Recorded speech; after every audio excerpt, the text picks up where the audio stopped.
Did you know that the first commentary track ever recorded was recorded for a Criterion Collection Laserdisc back in 1984?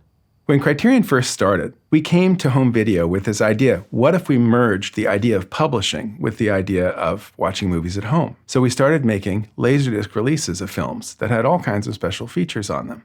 And then on the second release we ever did, we used one of the two audio tracks, left and right, to put a commentary on a film for the very first time. The film was King Kong, and the commentarist was Ronald Haver.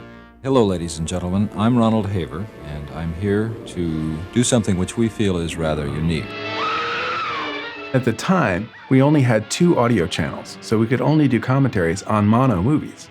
You would take your receiver and you'd turn the balance knob to the left to get to the movie and to the right to get to the commentary, and you could make your own mix by leaving it in between. This background of New York City, they tried to photograph, but it just didn't look real, so they painted it.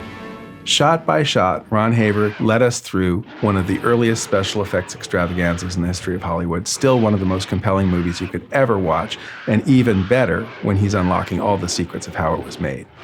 We have one of the first uses of miniature projection. Now, this translucent movie screen, believe it or not, was made up of condoms. Commentary became a kind of calling card for Criterion. We would match scholars with the right films, and one by one they would unlock the treasures of cinema for us in a whole new way. In 1987, for the first time, we sat a director down to tell us about what they were trying to do with a film. The director was Michael Powell, and his interviewer was Martin Scorsese.